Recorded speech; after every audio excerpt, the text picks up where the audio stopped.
want to thank our sponsor, R.O.M.E.O with interim health care for our pastries and our goodies this morning. Thank you, Ron. Our August newsletters are out, so make sure you pick one of those up at the kiosk. And we also have a win-win-win event for the next 3 months. Every time you swipe in, your name will be put into a drawing for gifts, like the gift basket on the back table there. Excellent. And other little prizes throughout in the next 3 months. Excellent. Our speaker today is Barb Schultz with Very Occupaz quiet. Guide Dog Association. She's been with Occupaz for 18 years and brought her team and her fur babies, and I want to welcome them all very much. Yeah, I'm not gonna use the speaker, the microphone. Can you all hear me? Yeah. All right, because I tend to talk too loud and it goes, and I don't want to wreck anybody's ears. So, I'm Barb. I'm from Occupaz Guide Dogs. We provide guide dogs for free to the blind in Wisconsin, Northern Illinois, and Eastern Minnesota. As you can imagine, it costs us about $40,000 a dog to produce them, and we give them all away free. If you're blind, come to us and we'll help you out. Pretty simple, isn't it? But we should introduce our team and our dogs. So let's start out with, who are you? I'm Darla. And what do you do? So I attend a lot of the fundraisers and pretty much bring our displays. And we have several items that we can give away to people. When And we advertise us. We have fundraisers. Yeah. And, we do a lot of fundraisers. As you can imagine, if we're giving these, $30,000 dogs to the blind people. Well, let me introduce you to my companion. And this is Dusty. She is a Leonberger. She is not a guide dog. I use her for balance. As you can imagine, I have a little problem with balance, so she makes sure I don't fall down. Oh, yeah. And that's perfect. She's pretty good size. She weighs about 125. And she's very excitable, as you all can see. You have a question? Nope. Nope. All right. Let's go to this person here who's trying to keep her dog quiet. And tell me about you and why you're here and how you got involved. I'm Kay, and this is my first time raising a puppy with Occupaz. I joined Occupaz in the spring and went to some trainings without a dog. And then when the R litter was born in March, then I was ready for a puppy when they were ready to go to their first homes. You thought you were ready for a puppy. I thought I was ready for a puppy. I'm not sure now, no. It's been great. So I got involved. I had a friend when I was much younger that was blind and had guide dogs. And I just thought it was great. It so enriched her life. And I've had dogs all my life, and so I thought this would be a great way to, to give back and to see that other people could benefit from a guide dog. So we're hoping River goes all the way and makes it to be a guide dog. So she's the only female of this litter. There were 6 pups altogether. She's got 5 brothers. A couple of them are here. She was the last one out the gate and the only female. So. Yeah, here we go. We like having females because that way we can carry on the bloodlines. So we're waiting, male. Well, need more males. And we had 1 female at the very end. We went, I'm glad we got at least 1 female. Did you find it hard to start with Occupaz? No, it was easy to join, and everybody has been so good and informative. And even going to the classes before I had a dog, I learned a lot and got to meet people, and everybody's been really helpful. The veteran raisers are great at giving me lots of hints and stuff. So Probably too many. no, you hear different things from different people, but you just figure out what works with your dog, because each dog is different. And so having all that experience, I think really, people give you lots of tips, and then you don't get frustrated, and your dog doesn't get frustrated, and they let you know that what's happening with your dog at the different ages is typical, and how you're doing. So Normal. yeah. All right. My name's Julie. And I know Barb mentioned that we had too many male dogs, but I enjoy a group of men as well as having a male dog. So I've been doing this for 6 years, and my friend Julie, she has the same name, and she's the one who got me started doing this. And I work on young puppies, so I've had Reuben since he was 2 months old, 8 weeks. And then I also sometimes get dogs that are older that are much more advanced in their training, and we do very different things than trying to settle them down under a chair and not bark, etc. But I'm having a great time. Usually he is almost a perfect dog, so today I think you guys have gotten him a little wound up. Blame it on the group. All right. As she said, my name is Julie as well. This is Rookie that I have here, and I also have Rose. Rose is a breeder for the organization. So she has had 1 litter of puppies and is expected to have another 1 or 2 more litters. She'll have a total of 3. I got Rookie, he got snuck away on me looking for his little brother, trying to play. But I've been doing this just a little bit longer than Julie Rothwell. I typically have the baby puppies. Rarely do I get one that's a little bit older. I might have one for just a very short time.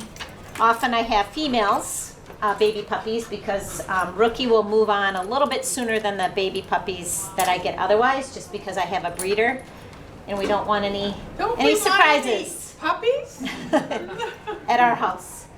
So yeah, he's our 15th puppy. We have 4 that are fully guide dogs right now working, that we had as baby puppies that are now full on working. Only about 1 in 3-ish make it all the way. So we're kind of following the statistics. We've got a couple still in the pipeline. It's fun. Yeah, so it's very rewarding when you see a dog make it all the way through, because when we give him up, even though I only have had him 3 months, I cry every time. Every time he goes to the next person, it's oh. But for the next person that gets the dog, the labs will be saying, "Where's the food?" And then they're just happy. But the next person, and the raiser goes, "Really? That's it? Just give them food?" Yep, that's it. These are Labradors. They love to eat, don't they? They do. But they do, the fun thing is we go to classes and we do get to see them again often, or we get to see them when they graduate, and they still recognize you without a doubt. They do. Well, And the reason we should talk about the reason why we train, 4 months, and then because we want them to get used to different environments. So some of the raisers have kids, some of the raisers have other dogs, some live in the country, some live in town. So by having the puppy stay with somebody for 4 months, they're learning that environment and being exposed to those things, and then they go to somebody else and they're exposed to a whole different host, and we don't know who they're going to end up with. So we're trying to expose the puppies to as many different situations and people as we possibly can. we also learn by rotating the dogs what environment the dog likes. Does he feel comfortable in a busy city?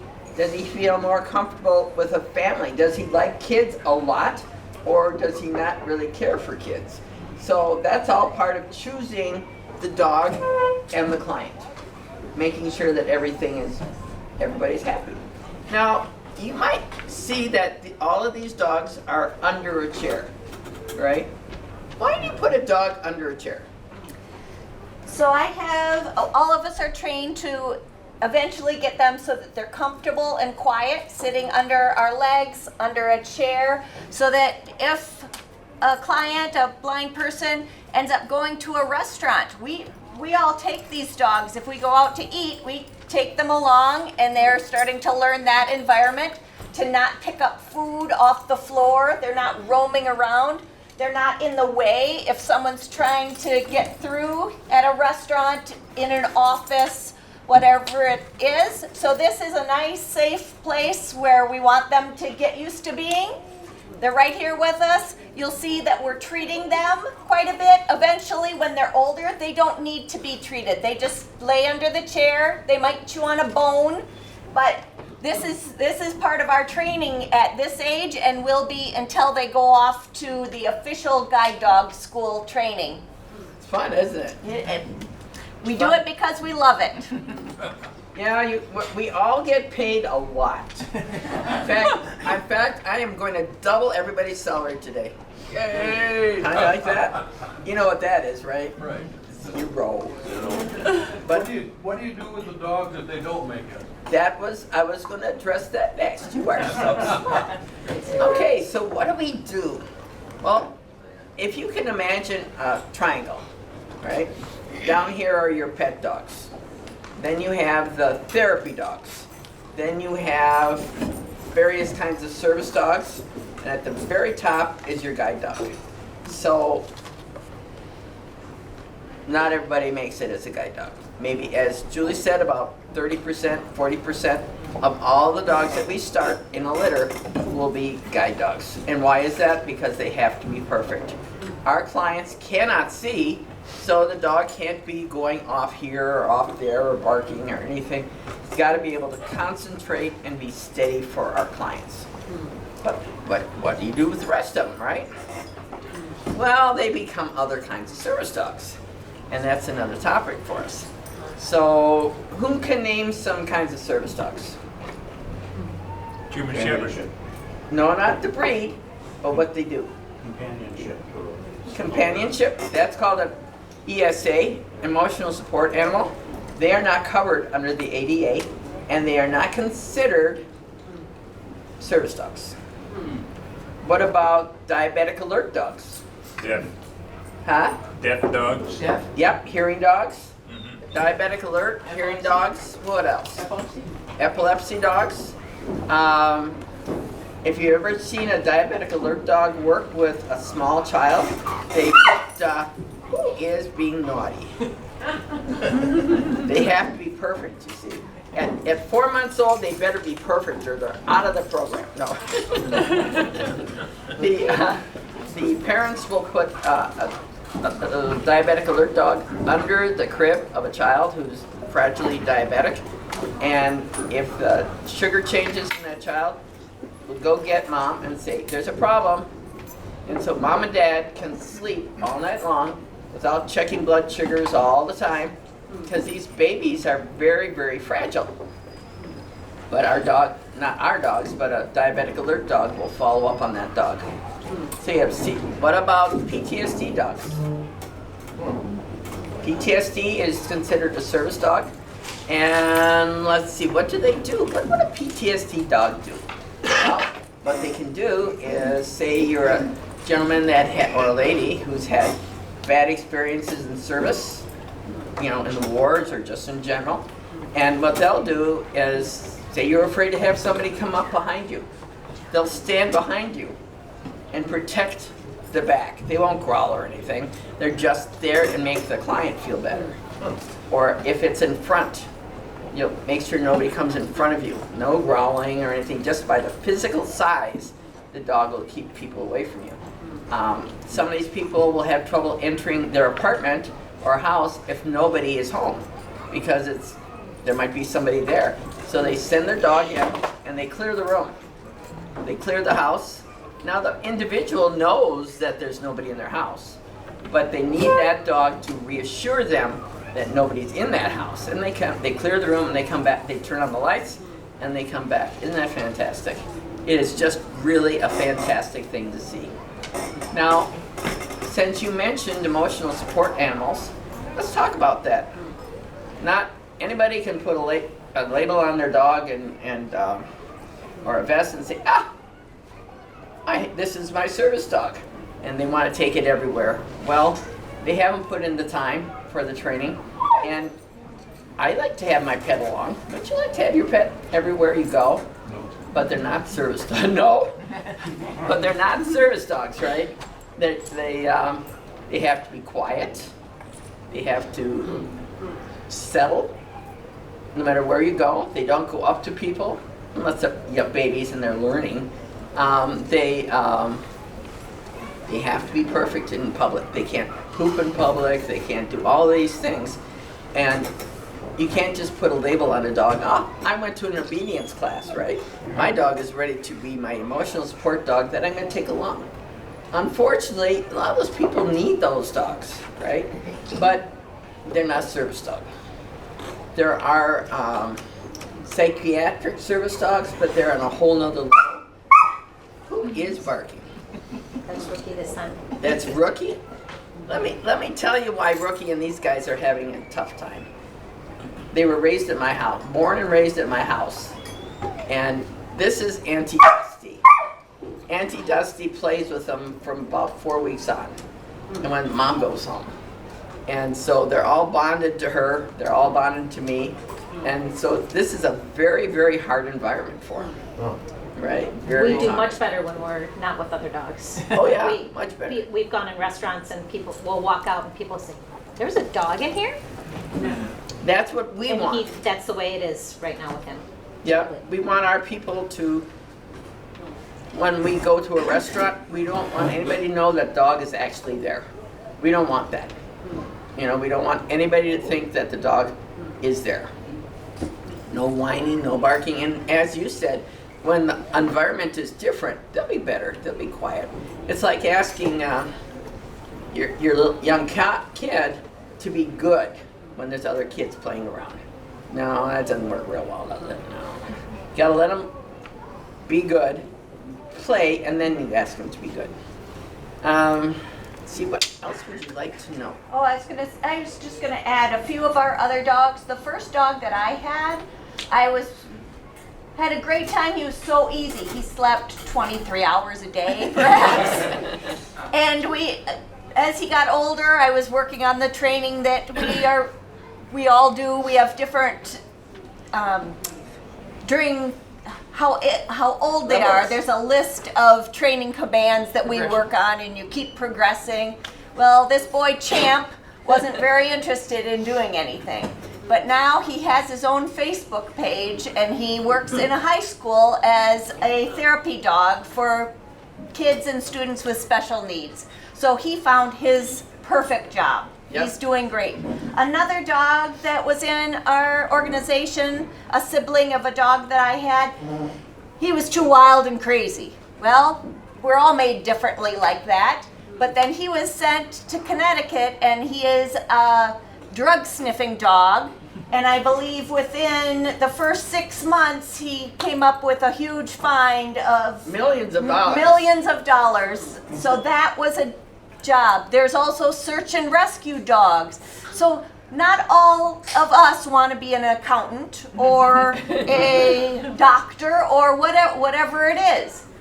The same thing for these dogs. There's more, some have the personality that is more fitting to be a guide dog. So what Barb and the group does first is they try to find another service organization that is fitting for that dog. And it works out so well that that's the first line of defense, so to speak. And then the second line of defense is many of us raisers have adopted a dog. So I have one that didn't make it. I fell in love with him right away. And then when it was time, he didn't have a service that was looking for his skills, so I have him. I have one that she had elbow dysplasia, so she had to have surgery as a young puppy, and so she wasn't going to work either. So I kept her. It's painful, isn't it, to keep a dog that you love?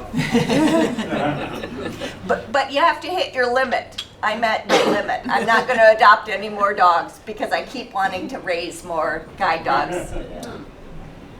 Now, you can have, say you want to become a raiser for our organization or some other organization. You can have other dogs, and you'll find that your own dog behaves so much better because you'll say, oh, I can train the dog to that. Because when you come to class, we'll teach you all these things and how to train your dog to do better things, right? We have, who did we just place? We have 2 dogs now that are working in schools around in Wisconsin. I don't remember the name of the school. And they're in the classroom with counselors and things. And so not only do we have the one that she mentioned, we have just placed 2 more. And they're wonderful dogs. They were just too high energy for what we needed, but in the school environment, they're perfect. they love it. The dogs are happy. The school receives a dog that is super behaved, because no matter whether that dog is your own pet dog, diabetic alert dog, a guide dog, drug dog, they all receive the same basic training. Learning how to sit, learning how to be quiet, learning sit down, stay calm, learning to confidence, walking on uneven surfaces, learning how not to charge around with other dogs, learning to come out of a pack. If you're running around in the backyard, that you're teaching your dog to calm. Critical. Imagine not being able to have your dog calm on another group of dogs. Wow. So that's all done in our early training. Isn't that fun? It's fun. You see various sizes of dogs that sometimes have a service vest on and others. What determines in your organization whether you use a big dog like a lab, or you go, I have a little Yorkie who does very well, and can you imagine a Yorkie having a harness on? like that? No. Yeah, go and pass this around. This is our demo dog, and that's the harness that they wear. Yeah. I'm going to pass that on. So what we do is, huh? Regardless of Just who they serve? For guide dogs. For guide dogs, Visually just impaired. for guide dogs. Now, your diabetic alert dogs, they can be little guys. They don't have to be big dogs, because all they're doing is sensing ketones, right? Hearing dogs can be little tiny dogs, As high as it goes? or big dogs, doesn't matter. But we choose Labradors, Golden Retrievers, and standard poodles for guide work, because that's the standard. Somebody like Dusty would be way too big. Besides, she doesn't have the personality for it. She'd be way too big to put under a table or work in an apartment with someone who's blind. By the way, we were having this discussion the other day. Is blind a politically correct statement? Yes. Visually, and people say, oh, I'm visually impaired. Well, I'm visually impaired. I wear glasses. I don't have perfect vision. But blind means there's a legal definition to it. And you have to have so many feet to see, or you have such a size variation. You can see through a pinhole, or you can only see the edges. But blind has a legal definition. And that's why we consider our clients are blind, legally blind. They're not visually impaired. They don't need cataract surgery. They don't wear glasses. They don't have trouble seeing at night. They're legally blind. What else? All right, so as the dogs go through the system, regardless of whether they're going to be a service dog, and you'll find that most service dog organizations are similar to ours as far as baby training. They all have to have your basic obedience. But then that's where it starts to deviate a little bit. Our dogs are trained to automatically leave something. See a big steak on the floor. Eventually, all these dogs will walk right by that steak. Nope, not interested in steak. I'd love to have it, but no, my job is not to have that steak. Now, if I could see, if I was visual, that skill of leaving things alone is not quite as important. If I am visual and I see a pill on the floor and I have a dog, I can be aware for the dog that that pill isn't going to be touched. However, if you have a guide dog, that blind person cannot see that pill on the floor. So the dog has to be super good at leaving things alone. Barb, do you want me to try? I've been working with Ruben. I'm not promising success here, but a big thing when she was saying that it's so important not to have the dogs pick up things off the ground. Well, the first thing we work on is having them drop food in front of them, and hopefully he won't go for it. He's pretty wound up today. The hit rate might not be good. Ruben. And first I start with just having my food in here. I don't want him to take it.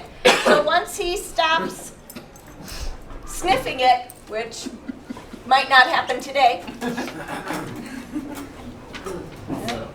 Good boy. Good boy. Okay. Let's see. Let's see what you do. Do they have a favorite food? Good boy. You know what? I haven't figured out. I mostly give him just dog food. But I need to start working on putting bacon on the floor and those things. We're just at the point where this is really good for them. This is a great improvement. Where, Really good. See how he's backing away from yeah, the food? good boy. That's a good boy. Now your average dog is gonna go whomp, right? Good job, Yeah. Ruben. But these dogs, they're not allowed to take anything off the Good ground. job. And then there's when they're getting a little older, hopefully, then one of the next stages of training is getting him to be able to walk by. Good boy. Good boy, Ruben. It still looks pretty good to me, That's Mom. right. Really good. Good boy. Good boy. And we try to not use verbal corrections as they get older because a blind person will not see the pill on the floor. So the intent is all of these, it's a work in progress. It's a work in progress for a year and a half. And then they go off to a professional guide dog instructor.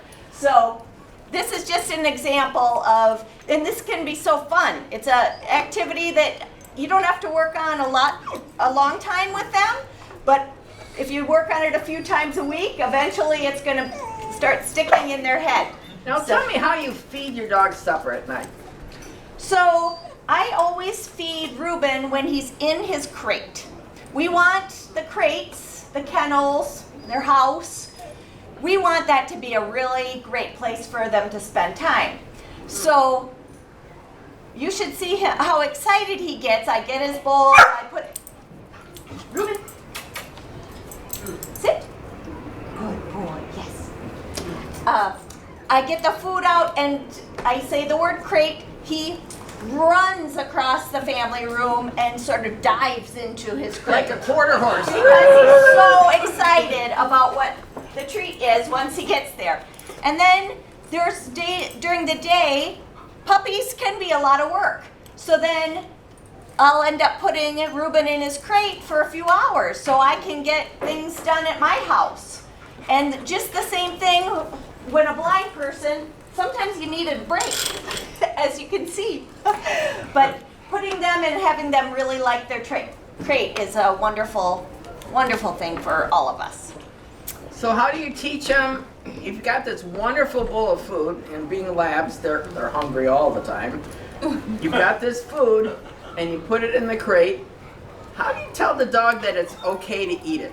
Okay, so I'm working on that with Ruben right now. So I will put his food in the crate, or start to, because I don't want him just jumping right into it. So eventually I'll use the word wait, and then release him with the word okay, and then he can have his food. But what seems to work best is by trying to set the food in there, and if he goes at it, all I do is take it away. I don't say anything, I don't do anything except remove it. And then I start to put it there again. Well, now eventually what he's doing is he moves to the back of the crate, and so he's like, okay, I'm not gonna do anything. And so right now, I let him go about 5-10 seconds with having the food sitting there before I use a release word. But that will build and build and build. So that's also, there's a lot of fun games. Some dogs are better at it than others, just like everything in life. But that tends to be a lot of fun. Well, Julie, what do you do when your dog doesn't want to go in the crate? Are there dogs that don't want to go in the crate or don't want to wait for their food? Well, I don't always. So in Occupaz, you'll find that not everybody does everything exactly the same. Thank God. So I start off feeding him in the crate, but now Rookie eats in the laundry room with his housemates as well. So, but he still has to wait when he's eating his food. So he sits there and waits for a little while until they all get the command that it's time to eat. What was your question again? What happens if the dog doesn't like the crate? What do you do? You try to make it positive. So we'll freeze Greek yogurt in a Kong toy. And so we just try to make the crate very enticing. So if the food doesn't do it, maybe a Kong toy with a little bit of Greek yogurt, maybe a little bit of peanut butter in there. And then the dogs learn to they get that if it's frozen and they start licking, which is very soothing to them. And then eventually the crate is kind of like, okay, well, this isn't so bad. I get good stuff when I'm in here. We can also cover the crate, which is very comforting to the dogs, particularly when they're younger. Yep, makes it a cave. So there's all different kinds of tricks. And one thing works for one puppy and the next thing works for another puppy. You just try all the different things. Yeah, One of the things that we have to work a lot on as they we're doing it already, but as they're getting older, is we have to have the dogs not have dog distraction. It's a big one. It's a big one. Like Reuben obviously is excited to see Dusty, but eventually Reuben, when he's older, and Rookie, when he sees his litter mates, are going to just be, okay, I got my vest on. I can't pay attention to those dogs. I've got a job to do. And so they still get to be puppies at home. He gets to play with Rose at home and Nikki at our house, and they have a lot of fun. But when the vest is on, we're really working that this is different. I got a job to do now. To answer my question.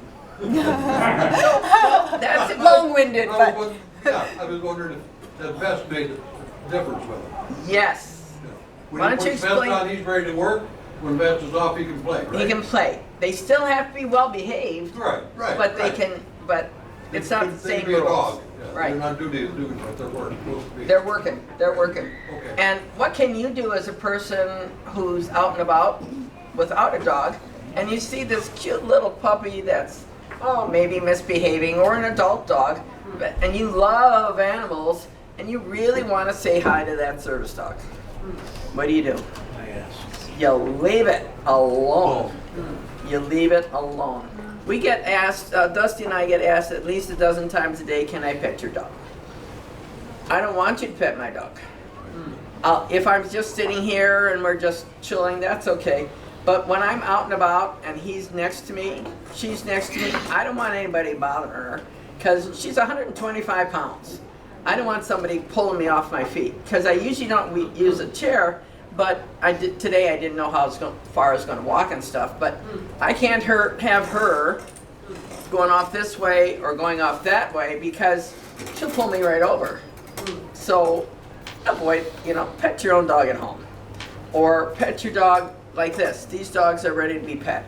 We'll take off their vests and you can pet them, but leave the dog alone.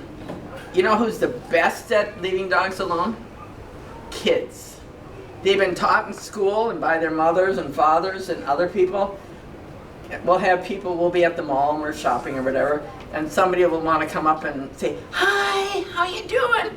And the child that's with them will say, Mom, you're not supposed to do that. Leave that dog alone. And it's so funny watching these little kids knowing how to behave around a service dog.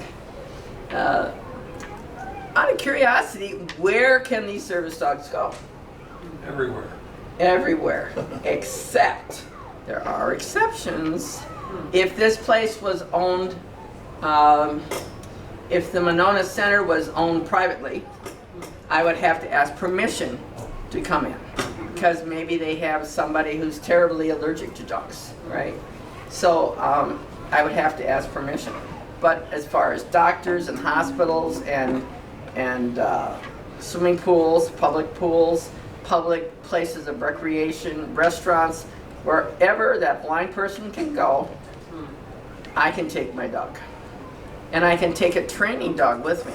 Because how else is this dog going to learn to behave for somebody who's blind? You have to get these dogs out to teach them to leave things alone. Isn't that weird? I gave a talk yesterday at the zoo, and they were talking about fake service dogs and how to deal with all of that. It was a very interesting conversation. I think we came up with some great ideas, but they're a public place, but they want to accommodate everybody, but they also don't want dogs there that are not real service dogs for their animals, right? Gorillas and bears and lions, if you're inside the buildings, some of those animals don't appreciate dogs. So, well, they don't. They really don't. And vice versa.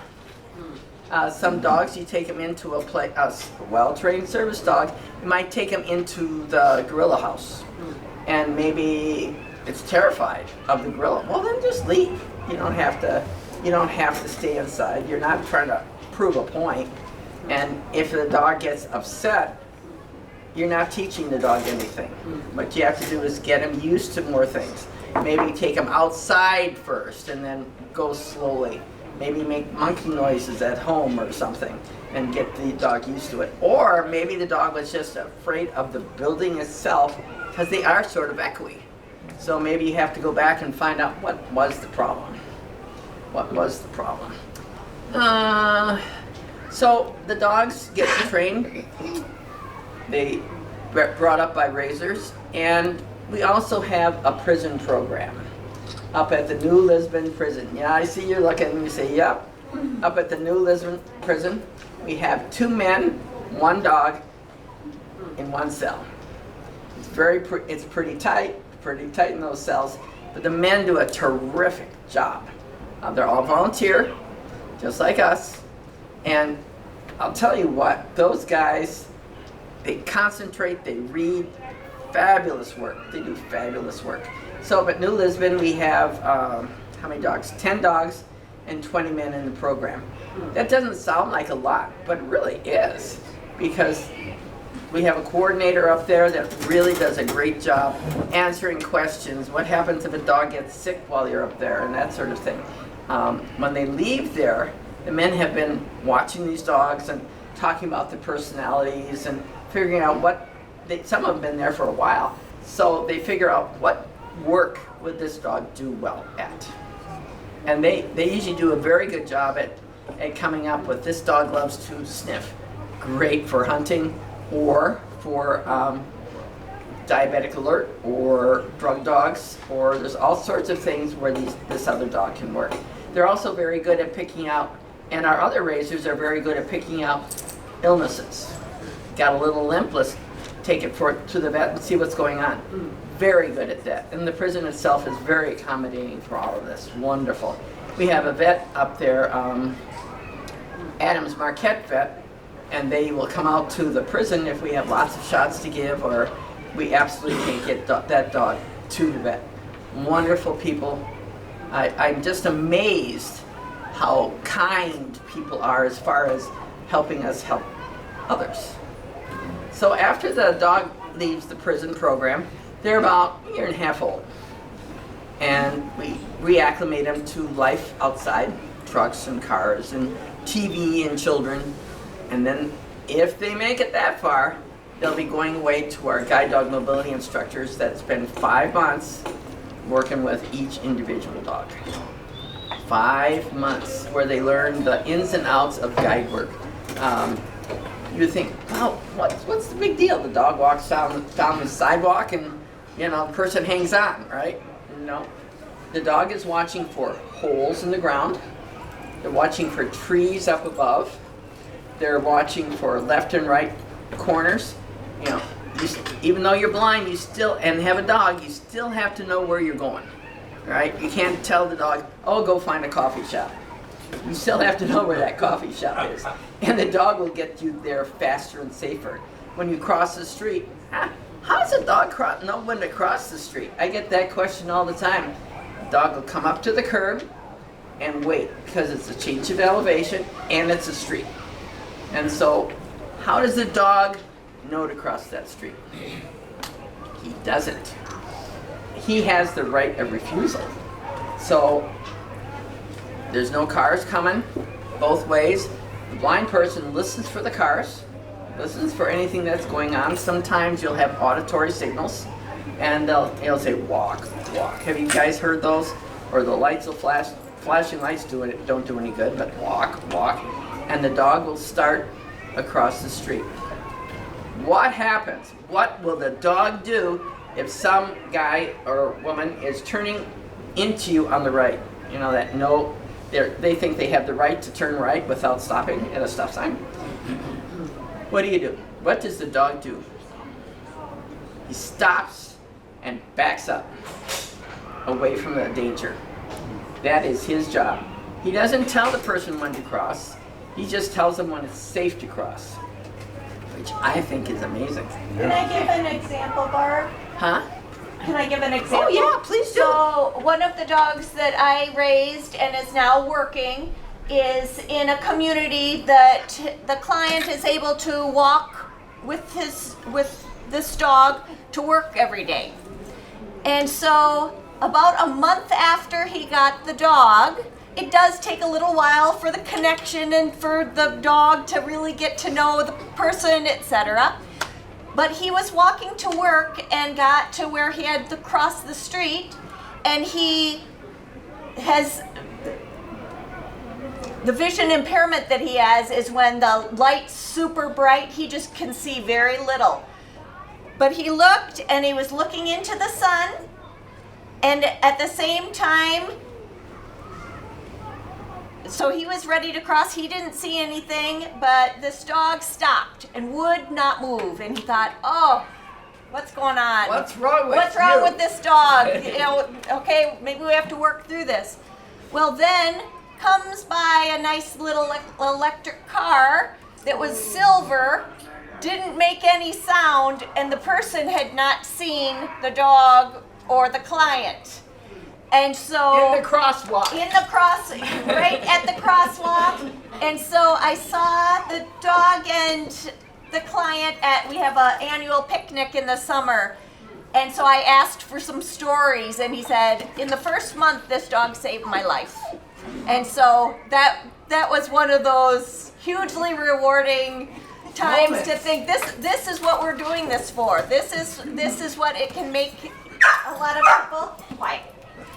Independent, and also can save lives. Safety. Yes.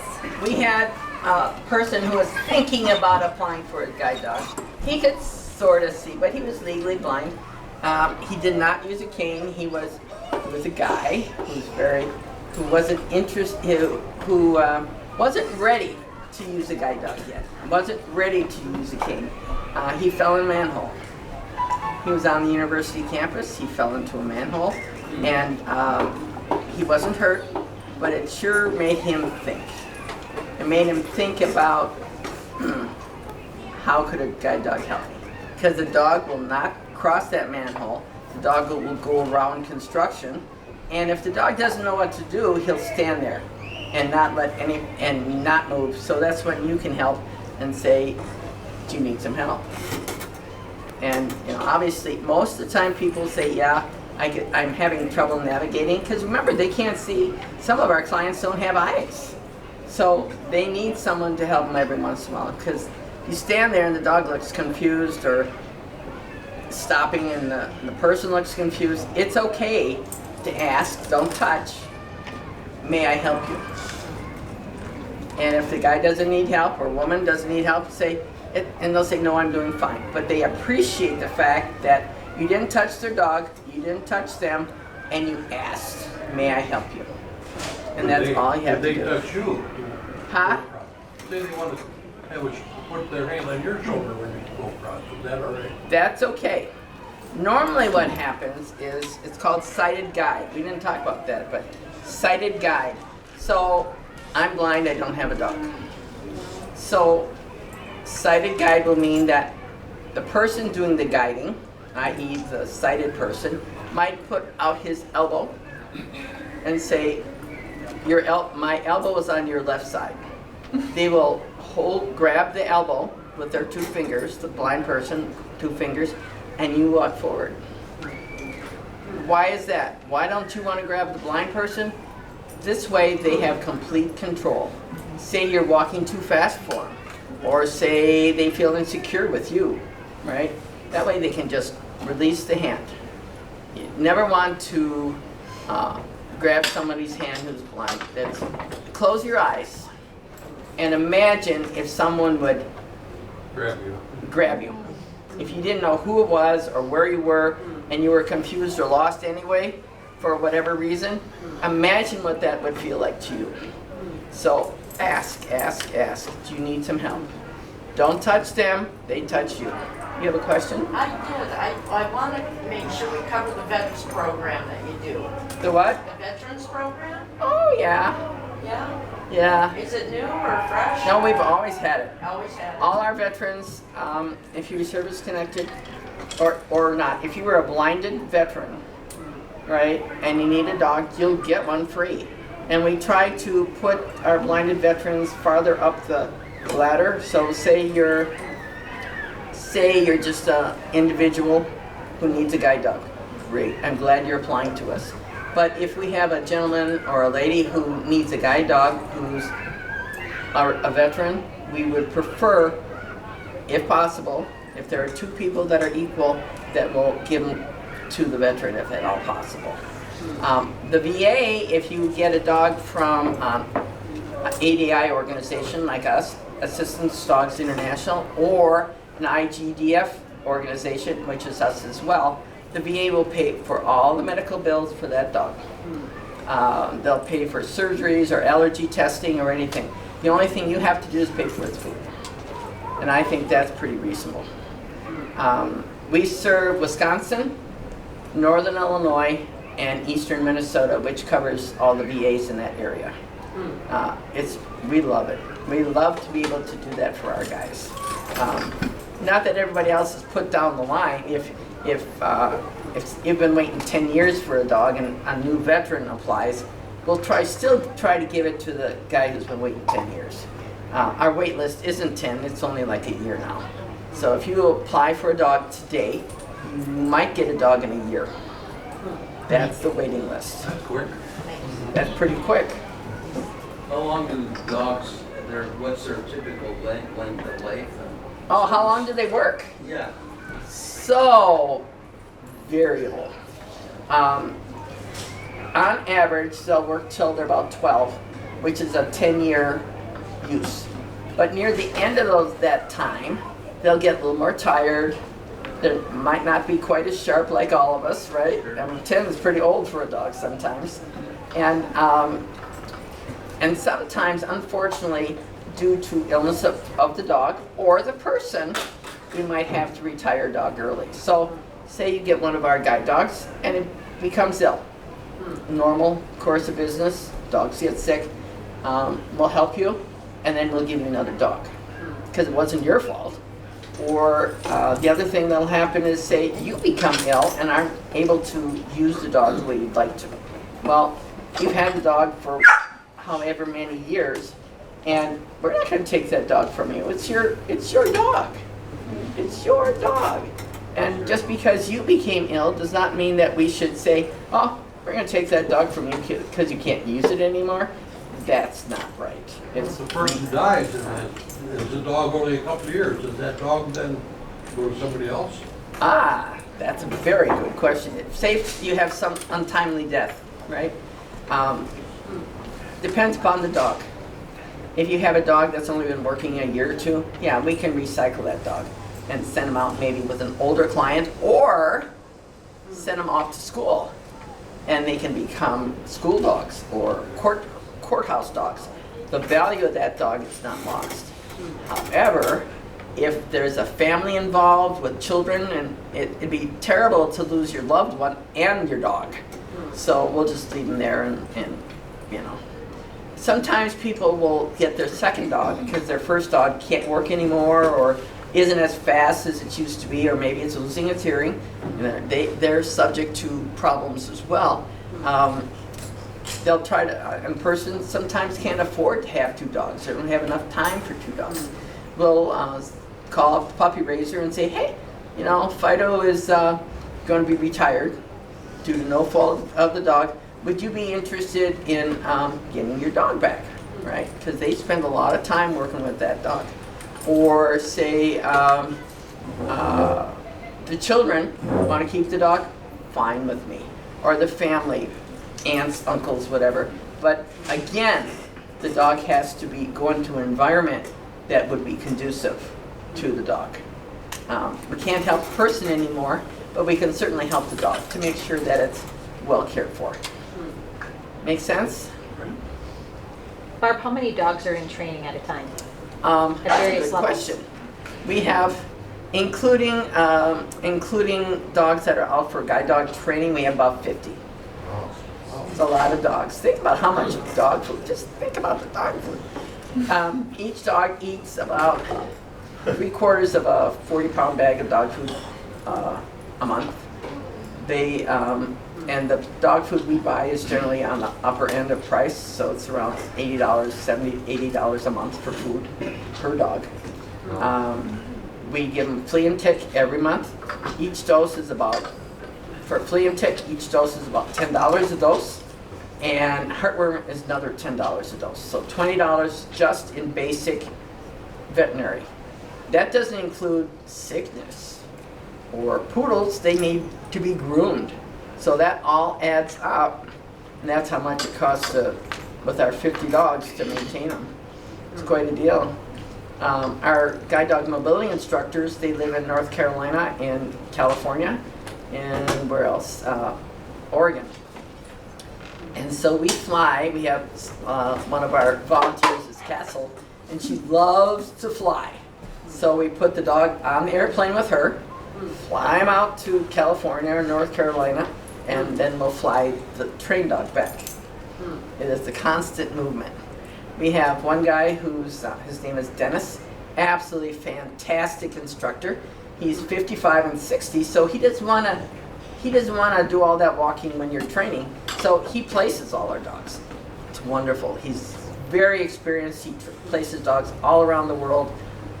I don't think we could find a better instructor. Isn't that's really something? Yeah. Could you just mention again, in your experience, which breeds are the most adaptable to being a service dog? Yes, certainly. We use Labradors because they're the all English Labradors because they're the all-around dog. They get along with everybody. They're friendly. They're sound. But we use an English lab, not the field lab. Are you guys familiar with the difference? If you want to go out hunting, you want this dog that's lean and mean, right? Not lean and mean, but they're a little taller, a little skinnier, a little pointier nose. Those are our field-bred labs. Fantastic dog. They'll run in the field all day with you. But the English-bred dogs are quieter. They're like these. Shorter, squatter, settled. Can you imagine taking this dog and putting him on the field all day, working with your ducks? No, ain't gonna happen. Just like the field dog wouldn't sit there all day. And then golden retrievers. We have a few golden retrievers. We just had a litter, so we're gonna see how it works. And then standard poodles. Why would we have a poodle? For gosh sakes, these big standard poodles. Why would we have a poodle? Come on. Smart. They're very smart, but why else? They don't shed. They don't shed, so you don't have problems with allergies. You might have a client that's allergic to dogs, or his partner is allergic to dogs. And the poodle is fabulous. What was the poodle bred for initially? Anybody know? Hunting.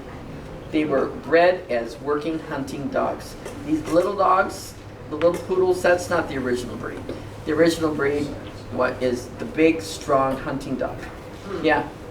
They're 60, 70, 80 pounds, right? And their job is to work. They're very smart. And have you guys had poodles? For a couple of days. Couple of days. I don't do poodles. There was a news article recently about the golden retrievers. They had a convention somewhere in Europe, and there was a field, and there were 500 of them. Wow. 500. Well, our latest breeding dog that we just brought in, her name is Paige. We haven't decided about her yet. She came from Romania. That's where she was born, and we brought her here. We're hopefully that she'll be making great puppies, but it was a golden retriever. Golden retrievers have a little bit of issues, some of the bloodlines with cancers, skin cancers and things like that. So we try to go to outside sources to get those goldens to prevent that type of problem. Poodles live a very long time. But if you're going to train a poodle, you better have some ideas, because the poodle will sit. You tell the dog sit sits, give him a treat. Do it again, right? Give it a treat, right? They'll say at the third time, they say, I've sat, I've given my treat. Why do I have to do this again? And the lab will say, okay. Where's the food? Where's the food? And say it's golden. So you have to be a little more creative, maybe, with the poodle. What do you think? They're just that. They're different. I've had 2 of them for just a couple days at a time, and they're super smart, but they want to outthink you. And it's just, I don't know. I'm a lab person. I've done a couple golden retrievers. I just love labs, and so I say I'll do the labs. And that's the nice thing about the organization too. If I would say, you know what, I can't have Rookie this weekend or next week. I need to move. I've got something else going on in my life. I just need to have the dog move. They're like, okay, we'll take care of that. We'll figure it out. Yep, we'll figure it out. So we'll find another sitter, they're called, that may take a dog for 2 or 3 days, a weekend, a week. Say the regular handler is sick, right? Leg surgery, or a relative has become very ill. Don't have time for training this puppy. Okay, so we find a sitter for you, and it can be anywhere from a day, excluding the night sometimes, because all they want is someone to watch it during the day, or a month, because that person who normally trains the dog is not available. And you'll get your dog back. You know, you'll get your dog back if it goes away and comes back. And we try to have that same person get it back. It's we're always looking for raisers, guys. We're always looking for volunteers and raisers. And sitters. And sitters, because the sitters are really, really important. The sitters, they're always in demand, especially in the summer, over Thanksgiving, over Christmas, Easter. People are taking their vacations and holidays and visiting, and maybe where you're going can't accommodate a dog. Or maybe you just don't want to deal with the dog when you're visiting grandma who's 110, right? Don't want to deal with that. So that's what sitters are for. The sitters get the same basic training as the other people. You can come to as many classes as you want, because we want the sitters to carry on with the same training as our regular raiser. They may not be as conversant with it, but that's okay. You'll learn really quick. We've had some sitters that have had multitude of dogs over the years, and they never had a dog more than a week or a month, but they always have a dog. So that's how high the demand is for our sitters. We'll always have a dog for you. Any more questions? I notice in this community that there are a lot of families with dogs that are either shepherds or huskies. And I wonder why, when I know about other kinds of dogs, they are going that way. Is that the new popular Just what they're breed doing. nowadays? Yeah, And what use Huskies and German Shepherds used to be the standard for guide dogs. But they have found that over time, you have a lower rate of success.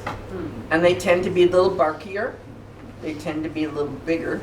And if I have a dog like Fluffy Dusty, or a cute little lab next to me, and I'm crossing the street and I need help, you as a community are more likely to ask me if I need help.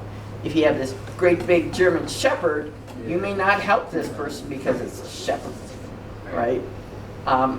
And they tend to be a little barkier. And the Huskies, of course, that's not their job. Their job is to guard the Eskimos. I assume they're people and do work. So this work here is not hard work. And so your Huskies would have a tendency to want to work harder than you want them to. Plus the Huskies have good hair, but a lot of it. So you have to do more brushing and things. So we like to keep the dog's maintenance lower. Don't German Shepherds shed awful too? Oh yeah, they shed awful. Yeah. But they were the original guide dog. And guide dogs haven't been around that long, really. The first guide dog school is guide dogs, let's see. I was going to say it. I'm going to miss it though. Can't remember the name. But it was in the East Coast. And so what do people call a guide dog? You know, they call them guide dogs. They call them Seeing Eye, that's it. Seeing Eye was the very first organization that had guide dogs. Are any of you guys Lions? Or have been Lions in the past? Lions started a great organization in Michigan called Leader Dogs for the Blind. And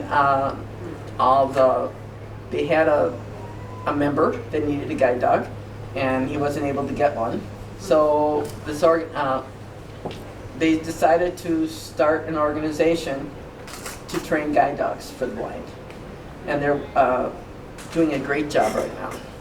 They're 20 times bigger than we are, maybe even more. But we specialize in the smaller clients, and we specialize in going to the client to teach them about their dog.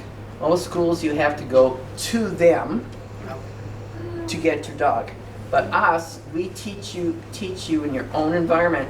So say you have a tough time with a particular corner. You can't cross this corner very well. Well, our instructors are going to be right there for 10 days to 2 weeks when they place the dogs, and they'll teach you how to cross that corner. If you're working or go to certain places, they'll talk to your employer about the best way, and your fellow employees, the best way to ignore the dog. And it's hard, yeah. In your experience, do guide dogs or service dogs in the training phase have any particular preference for men or women? Yes, they do. But individual dogs, it's not as a whole. We have right now our golden retriever mama just had a litter. She prefers women, but that's because she's with women most of the time. Men, it sounds funny, the women when they start to train are tough trainers. But my husband, as you guys know, he's very soft, and the dogs know that too, and they'll tend to go to him before they come to me for help. But that's all individual, right? Because some people will have softer personalities. A lot of times it's who's doing the feeding and who's doing the letting out.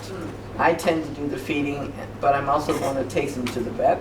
So they don't know what to do there. Any other questions?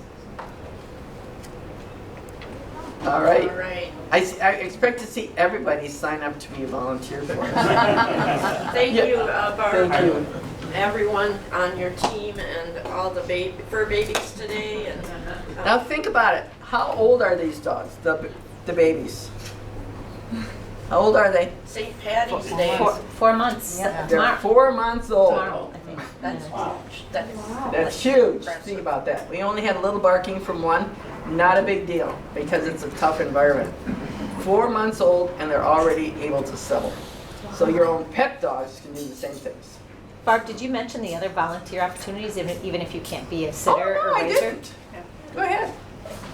Do you want- Darla can tell you about that. Yeah, I have my own personal puppy.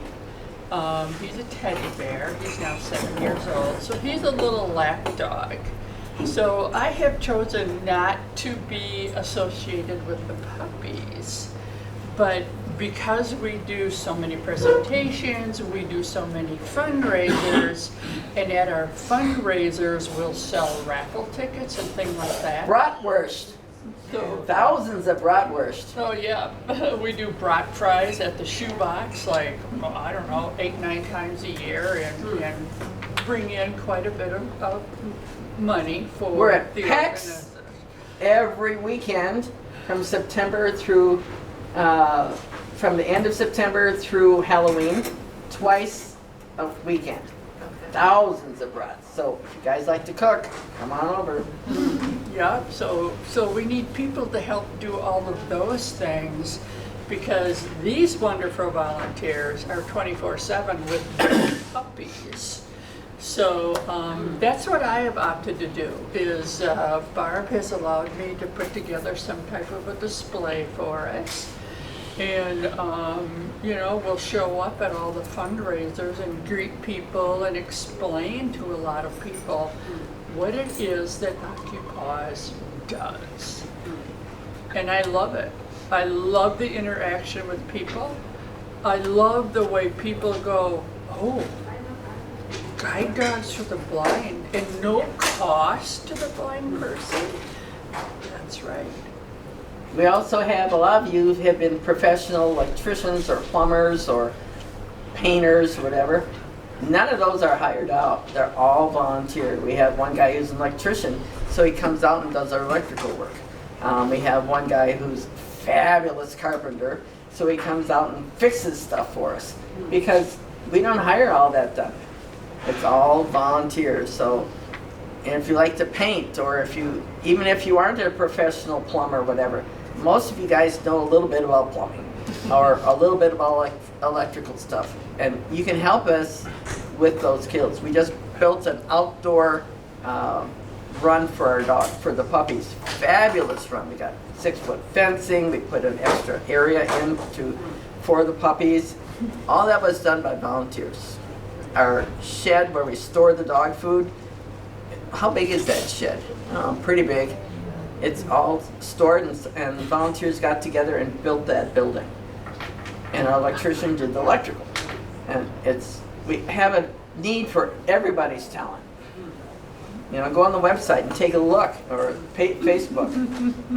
Yeah, I contacted your videographer today, and I said, come on over, we could use your skills. And you can get paid twice as much as I do. He liked that idea, twice the salary of the boss. That sounds always good to me. Any other questions? Well, thank you again, everyone. Absolutely. Absolutely. Thank you